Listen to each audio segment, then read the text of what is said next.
Hello, my name is Kunsang. I will be your instructor at Yogic Studies Elementary Tibetan Language Program.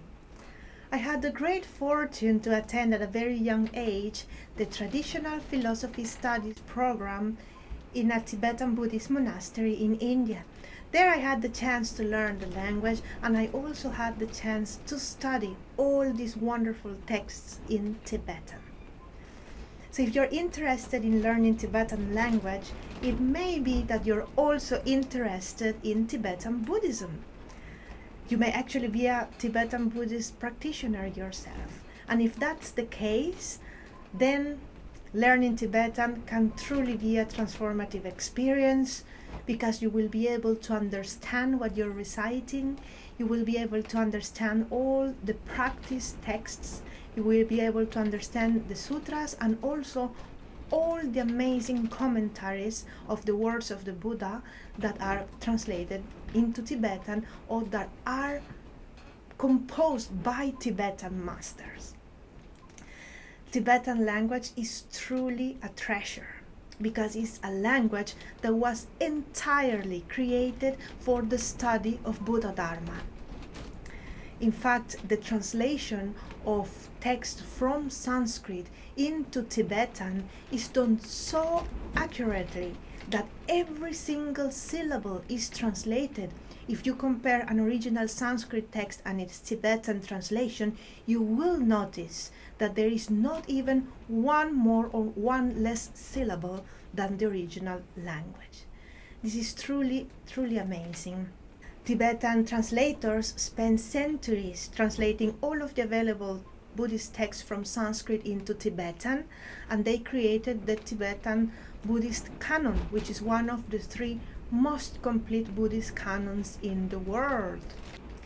Thanks to this, in some cases where the original text was lost in Sanskrit through the centuries, the same manuscript was preserved in Tibetan because it had already been translated before it went missing in India.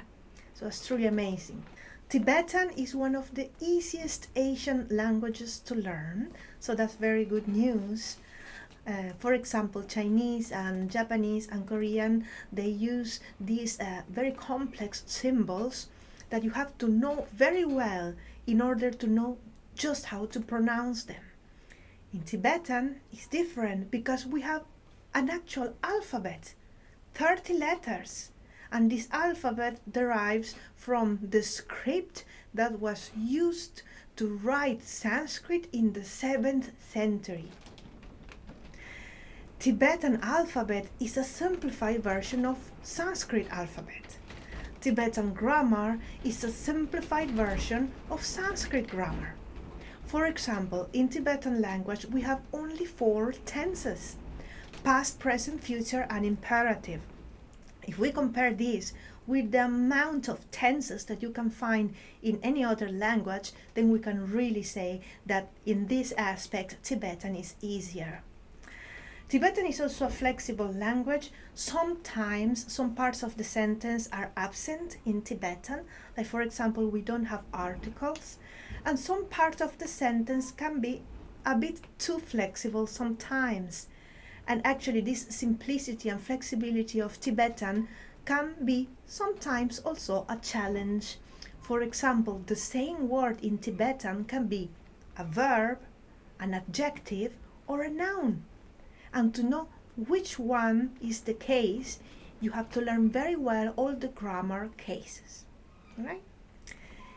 Another challenge you may find when learning Tibetan is that words are not separated. Only syllables are separated in Tibetan. And therefore, in order to recognize a word inside a paragraph, you need to learn it, you need to know it. And we will be introducing as much Dharma vocabulary from the beginning in this course, and we really recommend you to practice memorization as much as possible from the very beginning. This will help you greatly to translate and also to study the grammar. Once you know words, everything becomes easier. The study of Tibetan language is done through the study of particles.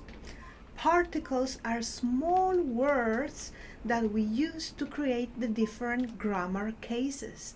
By the end of the first year, you will have all of the basic particles and grammar cases that you need in order to read and understand Tibetan texts. The texts that we will be using to learn Tibetan language will be the famous 30 verses on Tibetan grammar called Sum Chupa, and also a simplified version of this text called the Magical Wish Fulfilling Tree. Now, these texts are created in order to teach how to write Tibetan to a person that already knows how to speak Tibetan. And that's why we won't be following the same order of the texts, because that will be a little bit difficult for us at the beginning. Besides this text, we will also be using many other study materials that I will provide for you. I'm very happy to accompany you on your Tibetan language learning journey.